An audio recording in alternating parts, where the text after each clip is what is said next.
the Latina Leadership Podcast, the podcast made for Latinas by Latinas, with Anjelica Cázares, Carolina Arenas, Diana Ruby, Jacqueline Villagomez, and Sonia Ramirez. Get comfortable, amiga, and enjoy the conversations. The Texas Lyceum had a conference called the State of Women in Texas Conference. There in South Texans, McAllen area, close to the border. Well, my friends at Southwest Beverages, Arca Continental, invited me down to their dinner, their last day dinner, to have amazing conversations with some of their leading women at Arca. I asked a few questions. I did a little bit of digging, but I believe I got some really amazing interviews. I know I talked to Veronica. I know I talked to Susan. I know I talked to Jennifer. I know I talked to Ada. The purpose of this for me was to get different perspective, was to get a little bit more of who they are and why they do what they do. As y'all know, I love to be nosy, so that's exactly what I did this day. I really, really want to give a really huge thank you, a huge shout out to Southwest Beverages, our Continental Bottling Company, as a thank you. Thank you so much for allowing me to do this. Thank you so much for allowing me to go and have amazing conversations with your amazing women at your company. I truly, truly, truly enjoyed it. And for those who want to attend next year, the State of Women's Conference brought on to you by the Lyceum, Texas. Hope you enjoy these interviews. Here you go. Hi, and welcome back to the Latina Leadership Podcast. I am our host, Anjelica Cázares. Today, we're at the Rio Grande Valley. So today, I'm here with Veronica Chapa. We're here at the State of Texas Women. It's the State of Texas Women or Women in Texas? State of Women in Texas. Yes, okay. There you go. Yeah. With the Texas Lyceum. Uh-huh.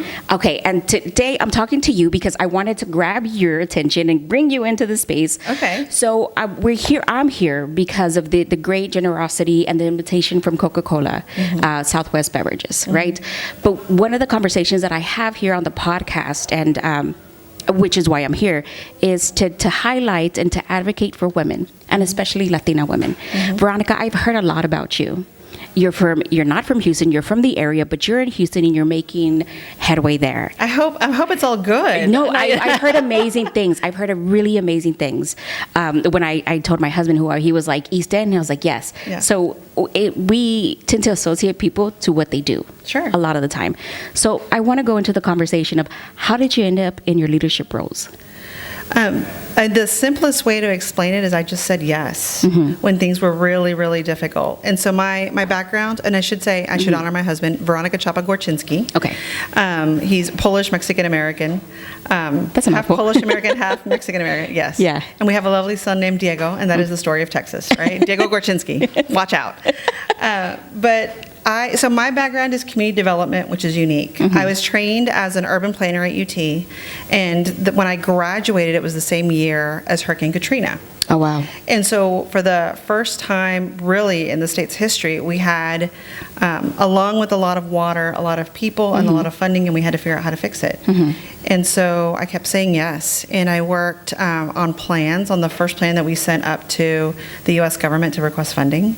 I was on a team, not by myself, but I think the first plan out of the gate to the feds was something like $3 billion for the state of Texas. Yeah, I remember that time. It was just a lot of requests, and so I worked in Austin at the State Housing Agency, also with the City of Houston. I was in leadership at the housing department there.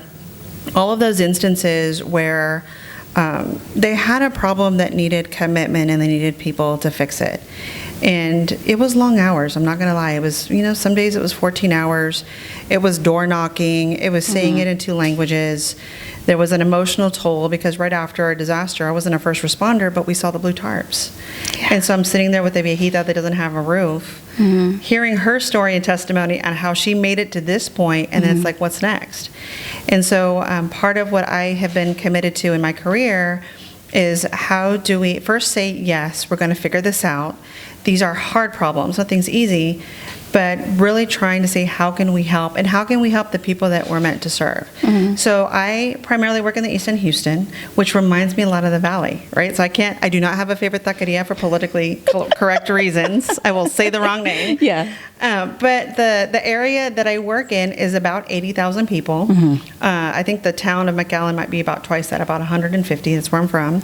And they are mostly Hispanic. We had a high percentage of people in the East End that speak a language other than English at home, presumably Spanish. Their dual language, household. And you and the way you do business is different, right? So it's like you have to say hello and know the name of Doña Maria de Taqueria and thank her for the lunch. You also have to know the gentleman that runs the garage. You have to know that when there's a problem, you can call the business owners and say, we need everyone to show up because we've got a situation that we need everyone's support on.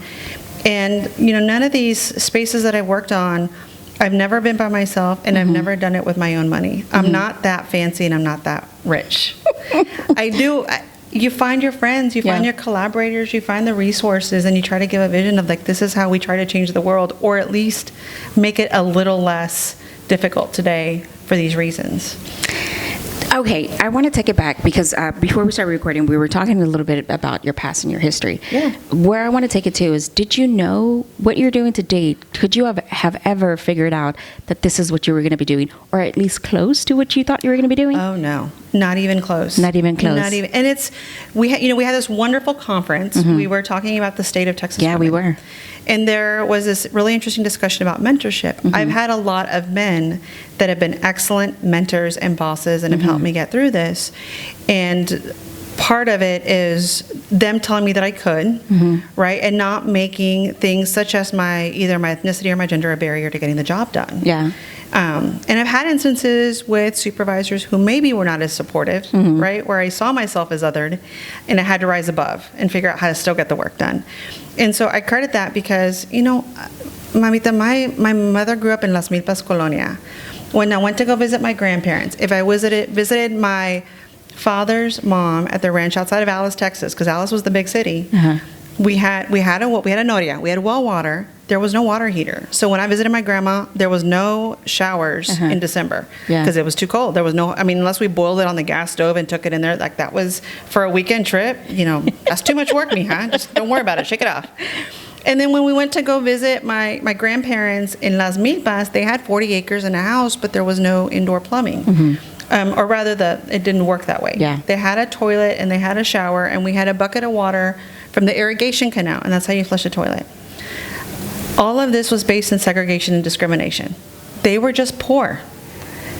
But you take those lessons with you, and so now I ended up interested. I go to college, and I'm interested about urban planning. Why are people poor and not have, in this state, we're talking in 2000, why do people not have indoor flushing toilets in the state of Texas? What in the laws or the structure make us do? So I got really interested in that, and I started getting in these classes, and I remember this, I had this wonderful British professor that was so excited about the colonias, and he just thought that I was a treasure of information, and we worked really, really well together so that he could understand. But so that's where it started. As you start doing that kind of work, here's the hard part. I did not know I was a woman of color until I got to this one particular level at graduate school, and I was one of the few women. And then I really heard the expression woman of color. I had identified as Hispanic, but I'd never been really other to put in a category like that. And I was like, woman of color. I was like, well, I was a little tan, but what does this all mean? I didn't have the full experience. I grew up in the Valley. I went to college in San Antonio. I had been blessed in that I didn't have that burden, right? The spaces that you were in, your majority, yeah. But then I get into this space where I'm academically interesting. I'm trying to really cut my teeth on some interesting public policy for the state. And then you find yourself, and it's like, okay, I'm the only woman, I'm the only person of color, and you have to find a voice. Yeah. And I will say for a long time, I suppressed and kept that voice inside because of fear I would no longer be let in the room. Oh my goodness. It's a privilege, but then I had the benefit of at least sitting at the table and listening in, or being a fly on the wall. Yeah. And you learn from those experiences. Yeah. And so when people today say, oh, you're articulate or you're outspoken or we really appreciate your perspective, I want folks to understand that this was a journey of 20 years to get here. I am not perfect by any means. I'm here by the grace of God and the support of others, right? And may we continue to do good work and change the world. And as we were listening today, was it Latinas are going to be the biggest population? Yeah, I heard that. Texas, like, punto. Yeah, I heard all it. I can say is, you're welcome. Like, you're welcome economy. You're welcome Sephora. You're welcome Walmart. We're coming. We are. We're ready. We We're are. ready to sit on your corporate boards. We're ready to tell you what we're doing. Absolutely. Thank you so much for mentioning that, because we are going to be the majority here in Texas. So leading into that, so as a woman, I know we all come to some obstacles, and I know you mentioned a few. Yeah. But for those who are listening and those who are reaching those obstacles or don't know how to navigate those obstacles, what advice would you give? So you have to be vulnerable and ask for help. Okay. And it's not always going to be friends and family, because they might be as limited in resources or perspective as you are. And that's not to be unkind. I'll tell you, like, the biggest challenge I had, and this is like the big drop in the bomb, I had breast cancer at 25 years old. And so what do you do when you're single, you're in college, you're trying to figure this all out? And so I spent a lot of time talking to my doctors, my nurses. The nurses are super knowledgeable. Yeah. And folks at the American Cancer Society and other cancer survivors that had gone through it, just trying to figure out, like, what do I do with my life and how do I navigate it? Because it was a big disruption. Yeah, absolutely. Right? And so there has to be, I know that there is privilege in being able to be safe and vulnerable and ask people for help. Okay. But I think one of the things that has been highlighted to me in the last year was, if you're a woman who's doing it all by yourself because you don't trust anybody to help you, that is more indicative of trauma in your past. Oh, wow. Than you being a controlling person or a controlling personality. Okay. Because people always let us down. Yeah. I'm going to do it myself because you didn't ever help me. Yeah. Because I called you and you didn't pick up the phone. Yeah. Because you didn't show up with the money. Because you didn't whatever. Yeah. So be vulnerable. Be vulnerable and ask. Yeah. That is really good advice. Bueno, okay, to end off this part, because I know you have to go. You have an entire... We have 150 people drinking in the next amazing group of people waiting for you. Yes. So my last question to you is, do you consider yourself a leader? Okay, there's some imposter syndrome, so I'm going to say no. Okay. I know that I am by the virtue of the title and the burden placed on me. Okay. But I do not want to force my opinion or my way of doing things on anyone else. Okay. I want to lift other sisters up to do this work. I don't want to be alone at the table anymore. Okay. And I think that that's important, because I feel that in leadership, the opportunity to really create change is to bring others. You can't do it alone. No. I have 20 years of getting my butt kicked where things did not go right, because I need people like you to lift us up and identify others and say, here's the full contact list of all the Latina leaders in this region. And imagine if we got you in the same room together. I know. What magic could we do? Amazing things. Yeah. Oh my God. I'm going to grab that. I'm going to take that with me. Okay. I'm going to reread. I'm going to watch it. And I like that. I like that answer. I always get a yes, but I always get a pause. And the yes is always yes. I'm a leader in my house at some form, right? Yeah. Nobody in the world, the aspect, but you took a different spin to it.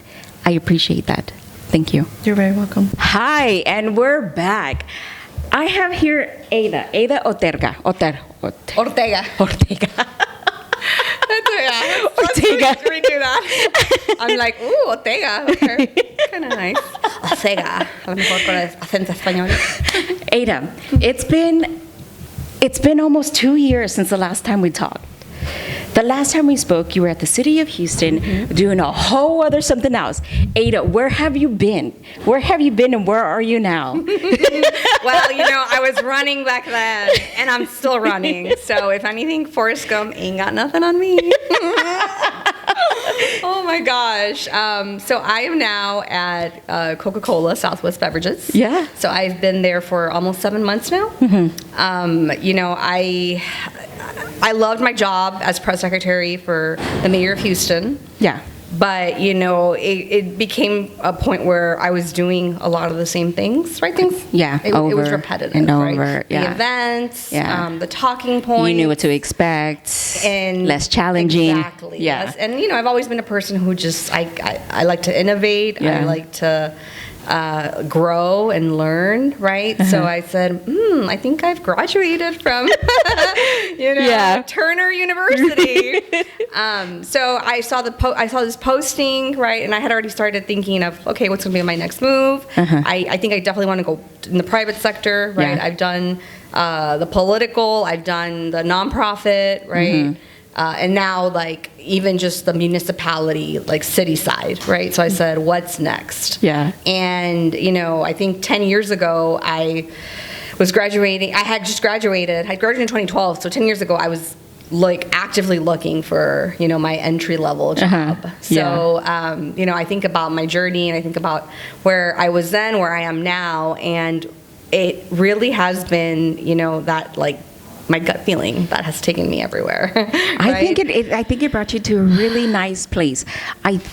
The trajectory that I've seen you and the journey that I'm watching you on, I have to say, I'm not only impressed, but I am in awe of it. I think it's an amazing. I feel like I'm part of it. I don't want to say I'm a part of it, but I feel like I'm part of it because I'm watching you. I'm watching the growth that you're doing. I'm watching, like, the space that you're in now. But really quick, let's backtrack. The space that you're in now, what exactly do you do with Coca-Cola Southwest Beverages? Yes, so I am the Director of Public Affairs, Communications, and Sustainability. It's a big one, I know. So basically what I do is I oversee public affairs efforts, which is corporate sponsorships, brand alignment, our relationships with our elected officials, right? Stakeholder engagement, for the South Market Unit, right? So the South Market Unit is Houston, Austin, San Antonio, Corpus, Laredo, McAllen, all the way up to Beaumont, Nacogdoches, and Waco.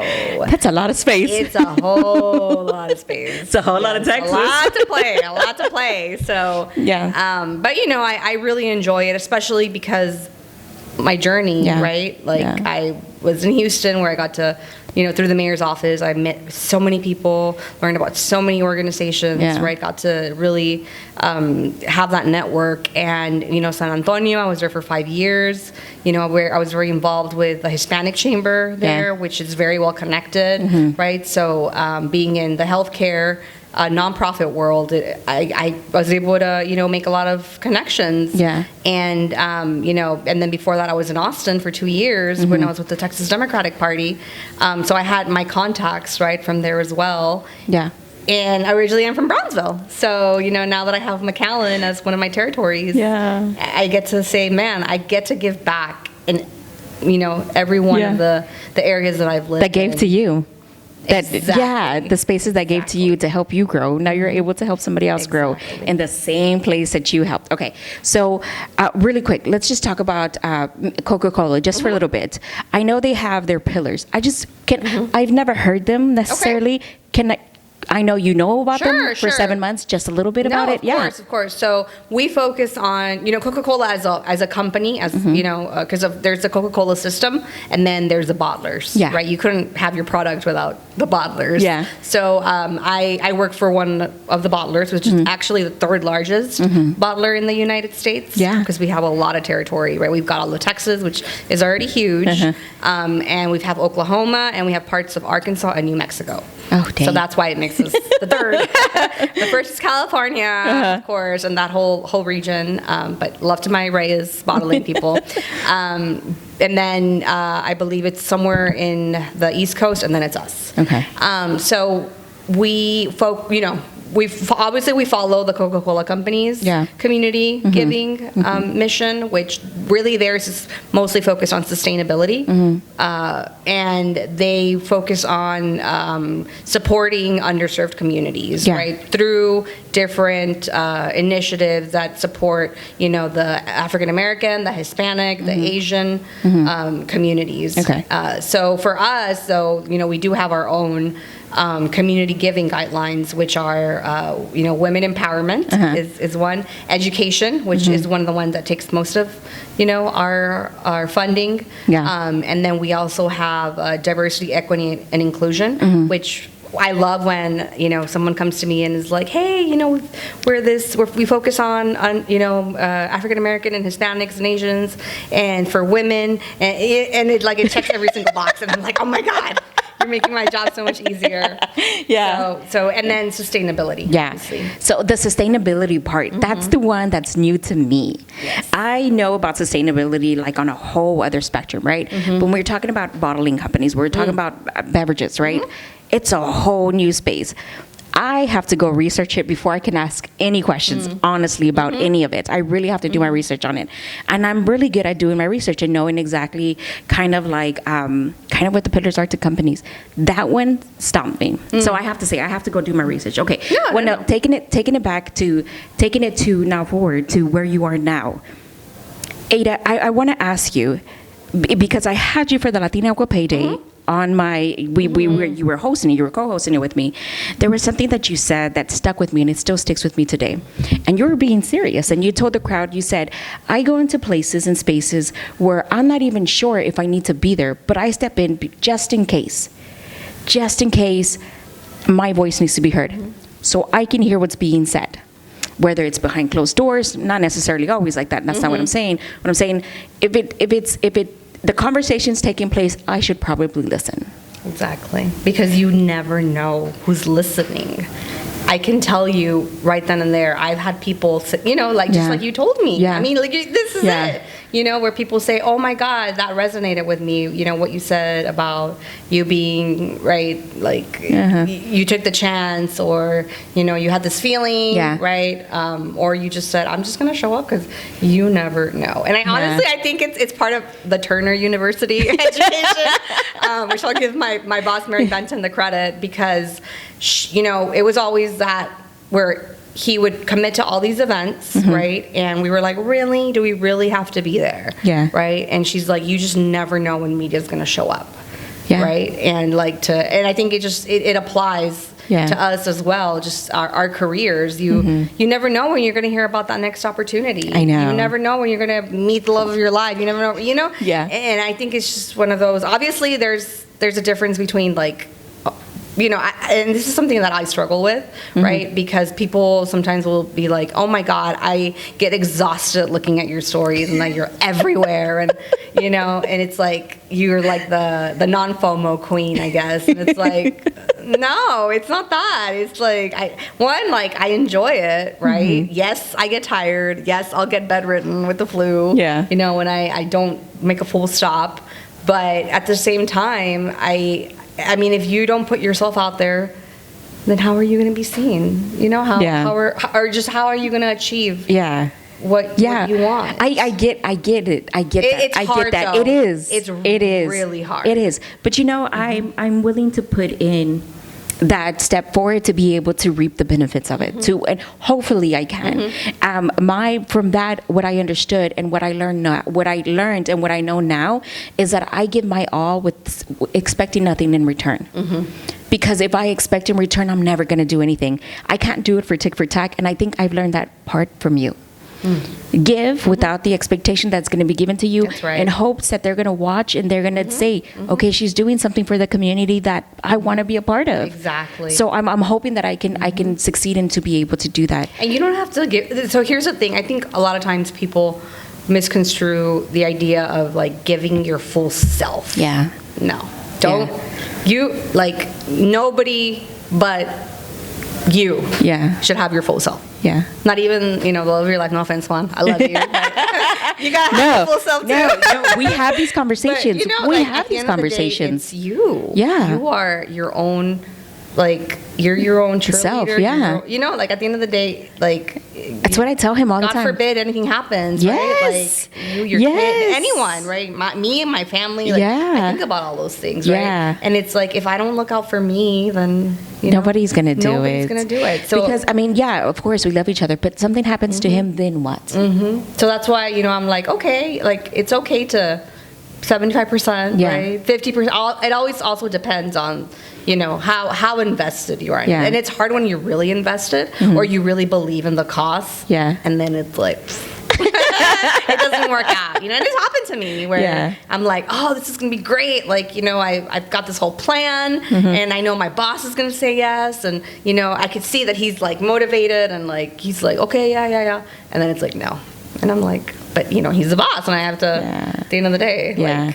Yeah. So I just think and for me, it's like, I can't be giving my 100%, like in that sense, right? Yeah. Like, because if we do, then we're going to set ourselves up for failure. A lot of heartache. Mm-hmm. A lot of a lot of missed efforts that you just were like, that you think to yourself, that's right. That's okay. Yeah. And that's why it's like, no, like, show up, right? Like, do your best, obviously, but don't kill yourself. Yeah. I was gonna ask for advice. Man, that's speaking to me right now. I'm like, I'm speaking to me, like, bedridden, I'd seen the stories and I was like, poor girl. Took a fly vacation. I'm sure everybody was like, She did. Yeah, slow your ass down on social media, man. No, pero I was gonna ask you for advice, but I like that advice. So I do want to let you enjoy the party that Coca-Cola's putting on. Pero my question to you is, what is next for Ada? Ooh. So I love my job. Yeah. I love the company that I work for. Yeah. I've only been here for 7 months. So, I do. I don't see myself going anywhere in like the next 5 years at least. Yeah. Which, for us, it's so funny. Like, I work in a very male dominated space. Yeah. Which you'll get to talk to my VP and you can talk to her about that. And she can, tell you. But that and like very like everybody, she's been there 20, 30 plus something years. Yeah. Like my boss has been there. He's been in the Coke system for 35 years. I mean, you have people, my counterpart for the North Market unit, right, that does public affairs, has been there for 35 years. I mean, these are people that like have literally grown with the system. Yeah. And that's their job. Like that's all they, they know. So, which is very commending, right? Because you don't see that a lot nowadays. No, you don't. And it's so funny because they all joke, like they always say, no offense, Ada, no offense, Ada, no offense, Ada, right? And I'm like, I'll take it, like, but they're like, like people just, I mean, it's just a different vibe and a different, like different times, I guess.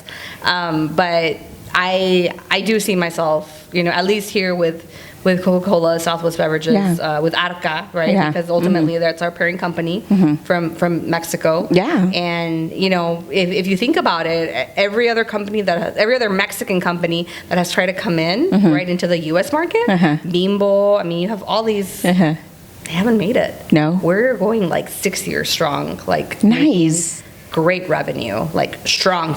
Yeah. To the point where like the Coca-Cola system is like, what the heck are y'all doing? Are y'all giving it away or selling it? I know. Yeah, but so yeah, I like that. I like that. So one of the things that I did want to say is, as I watch you like on the footsteps of Washington D.C., the galas in Washington, doing things across the nation as your trajectory is going, because it's moving. I think one of the things that, as I told you, I admire definitely a lot of what you do, but also the significance that it has, the impact, not only on the young Latinas, but the older Latinas, the Latinas who want to move into spaces that are different from what they're doing now. It's just, it's something that I think you look and you think to yourself, I can do that. I have the potential to be able to do that. Maybe I can change. Maybe I can switch up what I'm doing. So I guess to finish this off, what would you say to those who are shifting in their careers? Because you just did it 7 months ago, and I'm sure you're still getting used to your position. Yeah. I think, I've talked about like going with your gut feeling, but a lot of times people will get a gut feeling and they still don't do anything. They don't do anything. But I think recognizing it, holding yourself accountable is important, right? And I think ultimately opens up those doors for you to like turn the chapter and start fresh. I think, I'll be honest, like I just had an experience, and it was more on my personal side, right? But I had an experience where there was someone who, just was very adamant about, meeting up again. This is someone that I knew from 10 years ago. I hadn't seen in 10 years. And he was just like, we should, just catch up. And the opportunity opened for me to do it, and I met up with him, for dinner, and then I was like, oh my God, like, now I see why. Yeah. You're different. I see why it didn't work out. Yeah. Now I see why, I was just like, I see it. Yeah.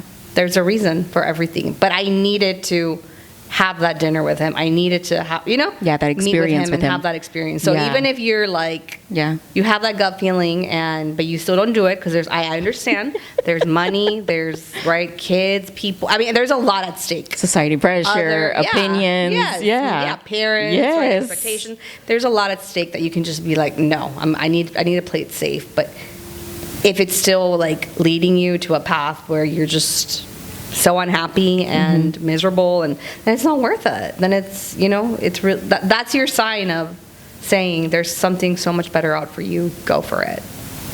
Get it done. Go for it. Ada, with that, GSD. I absolutely get shit done. What does Edgar say? Get your Riz and get it done. Get your shit done. Bueno, Ada, with that, thank you so much for inviting me out here. Of course, the hospitality here is amazing. I had Veronica, you're here, and they're like, hey, go, do it. And I'm like, no, I'm fine. You're like, you're okay? You're like, no, I'm fine. Veronica's the same way. I was like, no, it's okay, I'm fine. But I like the hospitality. Thank you for the invite, and thank you so much for giving me the opportunity to come and watch what it is that you do, and of course, the whole, the conference, the women's conference that's happening. Thank you. I hope you guys have enjoyed it. Yeah, we have. Hi, and here I am sitting down with my third interview, Susanne Brady-Lusk. Yes, ma'am. Susanne, so my podcast is called the Latina Leadership Podcast. Okay. Not only, one of the things that I do on here is I advocate for the leadership within the Latina community. I understand, first and foremost, we are women. With that being said, I want to talk to you about your career, you as a woman, obviously, you as a woman, and what sort of, hold on, well, let's get to know you. Can you tell me a little bit about yourself? Sure, absolutely. Born and raised in Georgia. I live in Houston, Texas for a long time now. Worked for Coca-Cola, Arca Continental here in the U.S., Coca-Cola Southwest Beverages. And I love working for the company I work for a lot of the reasons we're about to talk about. And I just, I love being here in McAllen, Texas. The people here are amazing. This is one of my favorite places to visit as part of my territory with Coke. One of your favorite places to visit. Okay. Susanne, so you said you're from Georgia. How did you end up in Texas? For work. So, a great question. Actually went to college in North Carolina. Okay. And then started out in the grocery business, went to New Orleans, and worked in the grocery business there for a long time. And then Hurricane Katrina hit in 2005. And 2 years later, my company sold to a local grocery regional chain, which was, I'll say, a good old boys club. Yeah. And the Coca-Cola guys called me and said, hey, we saw on the news things are selling. We'd love for you to come on with us. And so I took a huge pay cut, a huge reduction in my position, but it was time to do something and get a work-life balance and work for a company that has ethics and inclusion, and I couldn't be more happy. So you started off in the grocery. It seems like a lot of people tend to stay within like the service, sort of, right? The grocery, they go to beverage, transportation, they go to construction. There's always a lineage there. How did you end up? Well, first of all, are you doing what you thought you were going to be doing when you grow up? No. So, when I was a young girl, I was going to be an astronaut or a lawyer. That's weird, right? That didn't work out. And then went to college and got an accounting degree. I was going to be an accountant. And then the thought of that was kind of boring. And then my two first job offers after graduating from college, one was a bank and one was the grocery business. And the grocery business paid $2,000 more a year than the bank. So I went with the grocery business. And that was $26,000 a year versus $24,000 a year back then. $26,000, yeah. And I'm like, well, I need money because I'm a broke college kid, so I'm going in the grocery business. And you stayed. You stayed 2 years. Stayed for 18 years in the grocery business. Oh, man. Yeah, and it was good to me. Okay, so then you move on to the position, well, into the company that you're with now. Tell me a little bit about your position and what exactly is it that you do within your... Sure. I'm a vice president, general manager is the title. I run about half the state of Texas for Coca-Cola Southwest Beverages, sales, operations. So the drivers, the merchandisers who bring you your Coca-Cola that you buy and take to your home, that's my heroes. That's who works on my team. So we're your local Coca-Cola bottler. Yeah. And then my peer runs the other half of the state in Oklahoma. And so everything starts and ends with me, good or bad, which I love, actually. I enjoy it. But yeah, I've got a little over 3,000 people on my team, and we make the magic happen every day. How is it for you as a woman? My interpretation is, and I heard from the grapevine or through little birdies, that it is a very male-dominated space. It is. What has been your experience? What has changed? And what would you like to change? Yeah, it's a great question. I actually am really, really fortunate where I am now. Our president and CEO, he's Jean-Claude Tissot, he's all about inclusion. And when you think about stereotypes of our corporate offices in Monterrey, Mexico, for Arca Continental, our corporate office in the U.S. is in Dallas. But you think about 6 years ago, and when we were bought by Arca, and we created this bottler, and you think about being, working for a Mexican-owned company, it was a little nerve-wracking for me, to be honest. And if you look at the executive leadership team back then, there was nobody that looked like me. And I was like, man, I don't know how this is going to work out, right? But I'll tell you, I couldn't have been more wrong. Yeah. And I couldn't have been, and I can't be more happy now. I've been treated with the utmost respect. Nice. My thoughts, my words are valued. That hasn't always been the case, right? Yeah, I can imagine. Now, I've worked hard to get a seat at the table, and I never take that for granted. That I'm able to pave the way for others. That's what I try to do. Not just women, but men as well. I try to pave the way for other people to move up in the company. But I didn't think it would turn out this way, honestly. No. I thought it would be different, and I think it does for a lot of other people, right? I don't think all companies are like ours.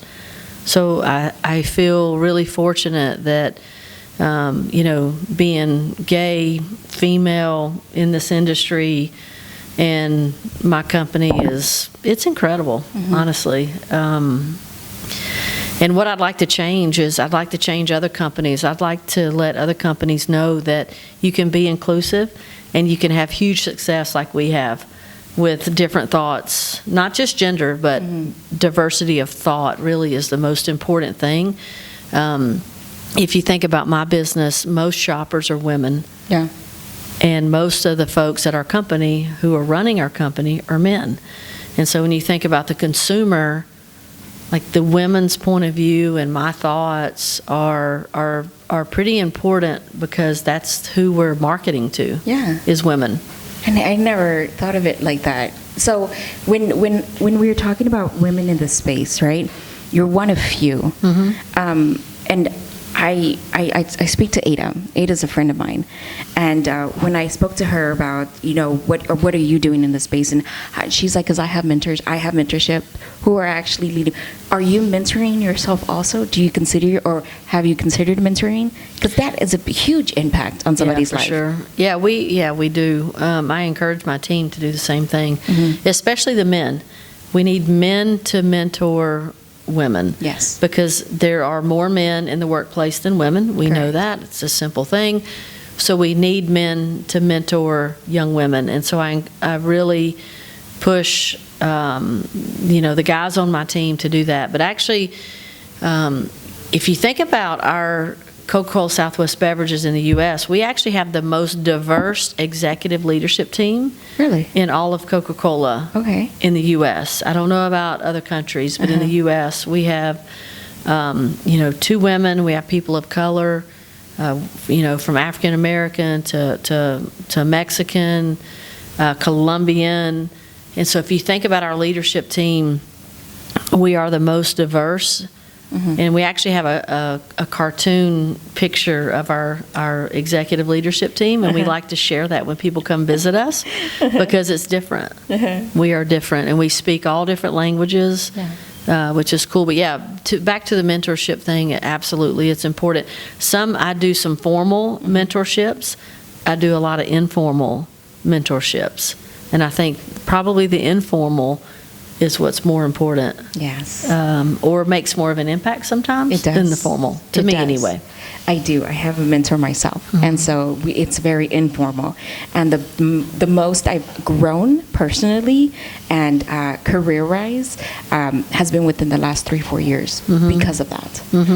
So I advocate everybody to be a mentor at some point for someone in some capacity. I want to talk a little bit about Southwest Ortega, Continental and Southwest Beverage. I asked Ada, there's like pillars that y'all are sort of that you're adhere to, right? One of them is sustainability. I haven't done my research. When we talk about sustainability, and what it is that the bottler companies do, or what you are doing specifically, what does that sound like and look like?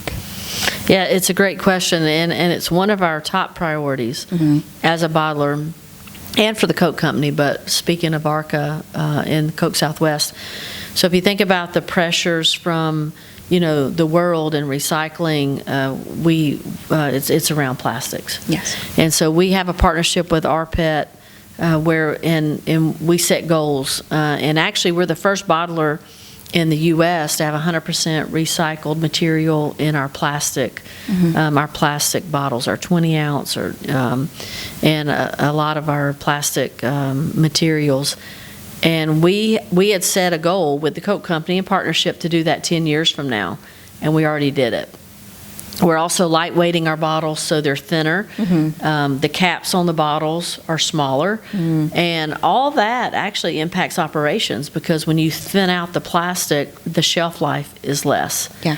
Because, the product goes bad faster when it hits light and heat and everything like that. Chemistry. But, absolutely. Yeah, over my head for Mine sure. too. But we're committed to recycling. We just opened a plant, the state-of-the-art plant in Houston 3 years ago in North Point. It is the most sustainable plant in the U.S. that anybody has built, from energy usage, lights, water recycling. But the biggest thing we've done is we are the first bottler to have 100% recycled content in our plastic bottles, and we did it 10 years before we had to, had to in quotes, right? There's pressure that's going to come, and we want to be ahead of that curve, and plus we want to do the right thing. Yeah. We want to be good in our communities. We want to give back to our communities, and in order to do that, you have to invest some, you have to change and innovate, and that's what we're doing at ARCA. Yeah. Well, not only that, it creates opportunity for people to get innovative, to get creative and create jobs. Absolutely. Right? Because ultimately, that's what we're going to do. If we're talking about giving back to the community, the best way you can give back is give jobs. Sure. So to be able to do that nicely and ethically sounds amazing. I have to go do my research now. As I mentioned earlier, I have to go and do that. I need it, like, my knowledge is like wanting so bad to exactly know how that happens and in what capacity that actually happens in. But you need to go enjoy dinner, so I don't want to keep you here because I know you need to go enjoy it. But before I let you leave, one of the questions that I ask all my guests is, do you consider yourself a leader? I do. And why? Well, I think when you can have an impact on people's lives professionally and, more importantly, personally, I think you're a leader. And when people come to you for advice, not just work-related items, but I'm going through this with my family and I need help. And, the old saying of leave your problems at the door and come to work, that doesn't work anymore. We've evolved as humans. And to be really close and love your team, I think is important. You still have to have those tough conversations sometimes, but I think as a leader, we're dependent upon always, 24/7 really, because life doesn't ststop.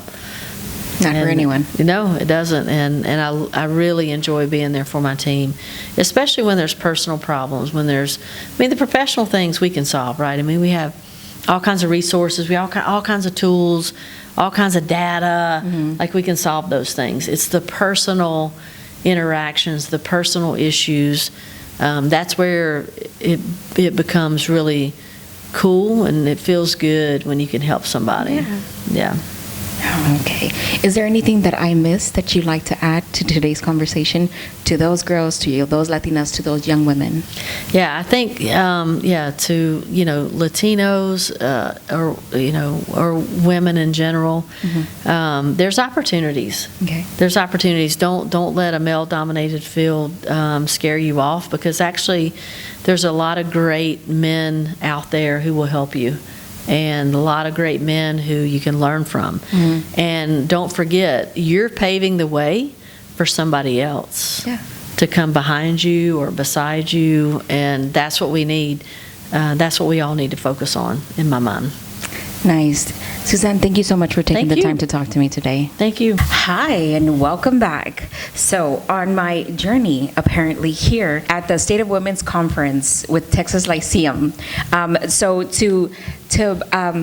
not sure if I'm wrapping up just yet in terms of my conversations, but I do know that I met an amazing person here at the Rio Grande Valley, and who's also part of Coca-Cola, but I definitely wanted to, I know I pulled you in, Jennifer, and I apologize. I preface with the apology, but I heard a little bit of what you do. So a lot of the times before I have conversations with people, I ask around who people are. And luckily for me, I asked Data. I said, so tell me, what does she do, and how do you see her? What was your your emphasis on who she is as a person? Because I want to get to know people as who they are as a person. So my podcast is called the Latina Leadership Podcast. But outside of Latinas and the leadership that they hold, first and foremost, we're women. Right. So I want to have a conversation with you, Jennifer. Really quickly, I just want to get to know who you are. If you could just tell me a little bit about that. Okay, so Jennifer Irizarry. I grew up in the Valley, so Hispanic culture is something that is very near and dear to my heart, always has been. It's what I grew up with, what I grew up around. Currently, I'm account executive for Coca-Cola, and basically I manage a portfolio for a book of business for customers, helping to grow their Coca-Cola business. But prior to that, I spent most of my time in logistics. So definitely a male-dominated world, male-dominated industry, 15 years doing that. So this sales transition has been very different for me, but really rounding out my journey as a leader. And so, grew up in the Valley, left for about 15 years, school, worked with another logistics company, and then made my way back to the Valley and was fortunate enough to land a job with Coca-Cola. Been here for the last 12 years and loving life, really. You've had a very impressive journey, because there was at one point, and then we connected, and you've heard of Bentonville. Yes. You've heard of Bentonville. Yes. And that is rare, especially down in South Texas. They're like, I'm sorry, who? Yeah. So you actually have transitioned from space to place to get to the place where you're at in leadership. Yes. I've heard also that you are very dedicated to the women's space and the leadership that they hold. Why? I think graduating school and going into warehousing and logistics and really being the only female in the room, and there being a lot of really talented females in the building, just wanting to see more of that and be more connected to that, and really having that voice in the room with me really sparked my passion. And that was at 21. So I was just like, where's everybody else at? Like, what? And so it's always been a really big passion of mine. Outside of work, it's something that I've been wanting to do. And, you get kind of comfortable with work, you get comfortable with the day-to-day, and you continue on that journey, but then at some point you're like, hold on, I'm not doing that thing, and where's everybody else? So it was like, if you want to impact women outside of this space and you know that there's a really big space for it, then do it where you're at. Yeah. And so I heard this phrase, and I'm probably going to mess it up, but it was like, don't be bound by your zip code. Like, don't let your zip code define what you can and can't do. And I think for me, I was limiting myself because I was like, well, the Valley is not as big as other areas. Maybe it's not going to be well received. But in speaking to other female leaders, it was something that they really wanted as well. Yeah. So when we brought this leadership coalition, when it came to fruition, people were just really, really excited for it. Mentorship, leadership, just having an ally and knowing you have that ally, like that was, I think, the most reassuring thing. So how have you grown from your leadership and what you've seen, and what does the future look like for it? I think that it's really expanding in a really major way, especially at Coke. I would say when I first started 12 years ago, there definitely were not as many female leaders, and we're starting to see that more in the sales space, not just in administration, right? So you see it in sales, you see it in distribution, you see it in warehousing, and it's just like in every single aspect of our business, you can find a female leader, whether it's procurement, manufacturing, production, warehouse, merchandising, like there is a female leader present. And I think just the fact that the company is really focused on that just gives us hope that, like, oh my gosh, there's so much more, and there is truly an opportunity for me here to be able to grow, right? To be as a female. Okay, so for the young females, for the young women who were 21 years old, what advice would you give them? I would say, don't sell yourself short. Okay. Because there are a lot of times where you think, I'm young, I'm a female, I'm surrounded by all these men, like, surely not me. But no, surely you. Why not you? And so don't sell yourself short. Don't ever pass up on a good opportunity. Like, don't make excuses as to why you can't do that thing. Yeah. Like, take every opportunity for what it is, right? Like, we have to evaluate life and really make really good decisions, but don't talk yourself out of a good opportunity. Don't talk yourself out of the opportunity. Yeah. How would you talk yourself out of the opportunity? Oh, easily. Like, you feel like, I can't move to that state, it's too cold. I can't move to that state, it's too far away from my family. I can't do that job, I'm only 23, I've only been here for 2 years. Like, surely not me. Like, why not you? That's right. Yeah. That is right. That is right. I had to think for a moment. I was like, well, how would I stop myself from doing something that I truly want to do and advancing? Sometimes, a lot of the times we say, well, it's for personal growth. Yes, personal growth is great. But sometimes personal growth requires money. Exactly. So you have to take that leap and bound to be able to make the income, to be able to secure small things that you don't have to worry about, right? Exactly. If I want to put my kid in simple things like that, if I want to put my kid in a private school, I should have the option to be able to do that if I work towards that. And I believe I can. Absolutely. Right? But stepping to ourselves, I do see what you're saying now. I definitely do see what you're saying. So the advice that you give us is don't get in your own way. Don't get in your own way. Don't get on your own way. No. I love this conversation. I understand that I definitely don't want to keep you here, but any parting words or anything you'd like to share that I did not bring up? I think we covered pretty much everything, but I mean, really take every opportunity, right, that you can get. And to your point, we have these personal development spaces. If there is a company that is willing to fuel that and help you do that, don't discount the fact that there is a vehicle that can help you get there. And sometimes we don't see that. We don't see that the company, like, there's an opportunity for me to grow personally and professionally at the same time. So we really need to understand our opportunities for what they are. Jennifer, this was an amazing conversation. This is just a snippet of what the Latina leadership is. At some point, I'd love to have you back on the podcast and give you an incredible 45 minutes for you to be able to talk to women like me to grow the space that you're in and the space that you're developing also. Absolutely. Thank you, Jennifer. Thank you. What did you think? What did you think of those interviews? I have to say I'm a little nervous here. It's been a while since I've done this. Every time I retreat from recording for a little while, just me and you, camera, nobody here the interview, nobody here on the site, just me and you, me and the camera, me and you audience. Every time I record, I get very stiff. I'm always second guessing myself. I don't think that fear is ever going to leave. But when I had the conversation with these amazing women, it seems to be a very much renowned thing that happens to many women, right? Somehow I feel like we're unsure of ourselves. Somehow I feel like even though we have the experience, we still second guess ourselves. There's a sense of confidence, but nobody ever wants to be too confident, right? Not too cocky, because we know we can always learn more.